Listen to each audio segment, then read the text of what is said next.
जी, राम राम हरियाणा। एक बार फिर स्वागत है आप सभी का बेमिसाल हरियाणा न्यूज़ में। मैं ब्रजेश चावला फिर जुड़ रहा हूँ आपके साथ।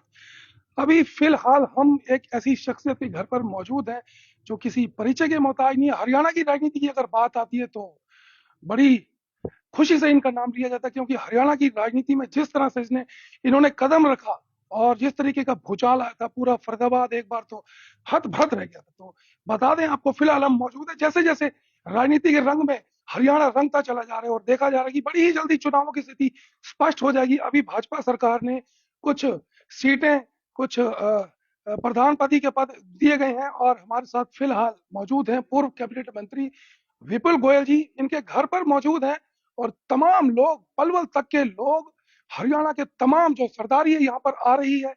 इनके जो काम है, कुछ रुके हुए काम है, वो भी इनसे करवाने के लिए, इनसे मिलने के लिए आते हैं। तो गोयल साहब को एक बड़ी जिम्मेदारी दी है हरियाणा सरकार ने। तो एक बार बात करेंगे, कुछ चर्चा करते हैं इनसे कि आगे क्या होने वाला है पूरे हरियाणा में।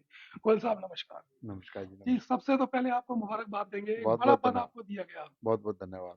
जी, बहुत बहुत धन्यवाद। गोयल साहब, अभी चुनावों की स्थिति क्लियर हो रही है, नगर निगम के चुनावों की बात हो रही है और बताया जा रहा है कि जल्द ही लोकसभा विधानसभा के चुनाव भी होने वाले हैं। तो क्या होने वाला है 2024 में? देखिए, अब सबसे पहले तो लोकसभा के जो चुनाव है वही होंगे और फिर 10 की 10 सीटें जीत कर माननीय नरेंद्र मोदी जी की झोली में डालेंगे।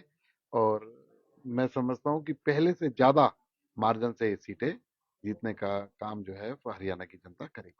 हरियाणा की जनता का लगातार दिखाई देता है कि मौजूदा सरकार जो है, कई विधायक ऐसे हैं जिनसे खुश भी, और कुछ एरिया ऐसे हैं गोयल साहब जहां पर पब्लिक थोड़ी सी नाराज भी दिखाई देती है। देखिए, जब इतना बड़ा कुनबा, इतना बड़ा परिवार होता है, छोटी मोटी बातें तो चलती रहती है, लेकिन लोगों का एक मत है कि देश का और प्रदेश का विकास होगा तो भारतीय जनता पार्टी के साथ होगा।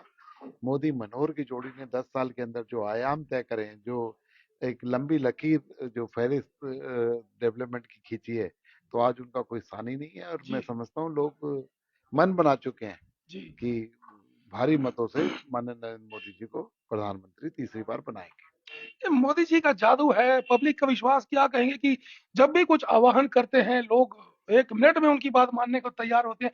अयोध्या का ही उदाहरण लेते हैं, श्री राम लला आए यहाँ पर और उनकी प्राण प्रतिष्ठा हुई, पूरे देश ने खुशी मनाई। देश में 2 बार दिवाली मनाई गई साल में।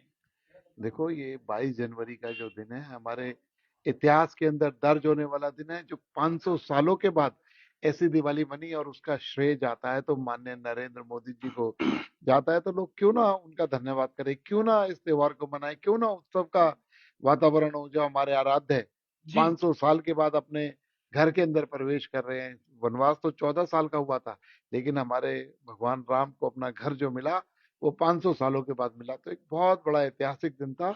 और देश क्या, मैं करता हूँ, विश्व के 150 से ज्यादा कंट्रीज ने इस उत्सव को मनाने का काम किया, उसमें शरीक होने का काम किया। और बहुत ही ऐतिहासिक दिन रहा। रामलला अपने परिवार में आए हैं और लोग गदगद हैं, मोदी जी का धन्यवाद कर रहे हैं, मोदी जी को कोटि कोटि नमन कर रहे हैं।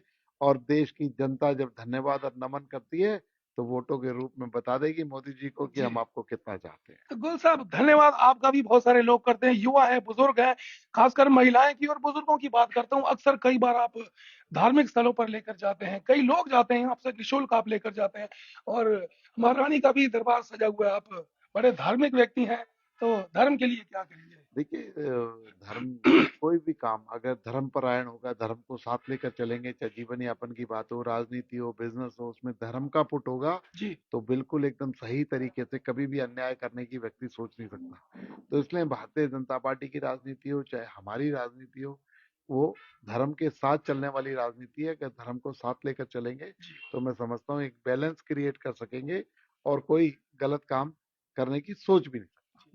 गुल साहब, शहर में कई विधायक हैं, कई मंत्री रहे हैं और ऊंचे स्तर के भी मंत्री रहे हैं। आपके कार्यकाल में बहुत सारे काम हुए, कुछ काम, मात्र कुछ काम जो रह गए।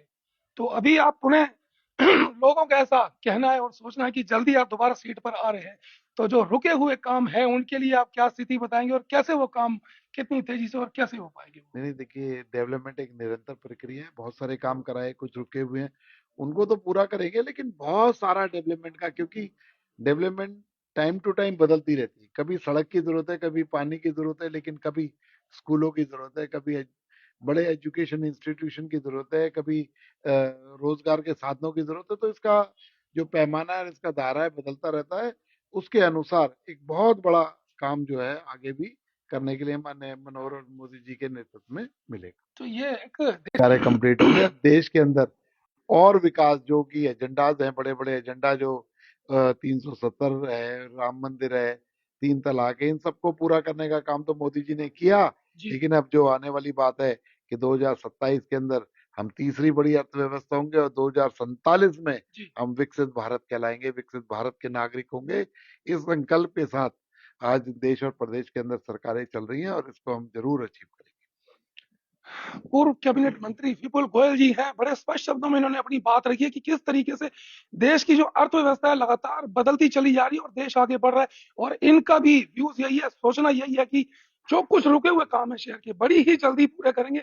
और जो लोग हैं इनकी आने की तैयारी कर रहे हैं, स्वागत में जुटे हुए बहुत सारे लोग बाहर बैठे हैं, सैकड़ों की संख्या में लोग सुबह से यहाँ पर आ चुके हैं और लगातार भीड़ बढ़ती चली जा रही है। तो आगे देखते हैं कि भाजपा सरकार जो है गोयल साहब को सीट देकर फरीदाबाद का किस तरीके से विकास करवाती है, कुछ रुके हुए कार्य और कुछ कार्य जो कि आगे डेवलप होने हैं। जुड़े रहेंगे विपुल गोयल जी के साथ, देखते रहेंगे क्या आगे इनका कहना है और देश के लिए, फरीदाबाद के लिए, हरियाणा के लिए इनकी क्या सोच है। जुड़े रहे मेरे साथ, फिर लाइव होंगे, दिखाएंगे शहर की तमाम खबरें। तब तक के लिए नमस्कार, जय हिंद।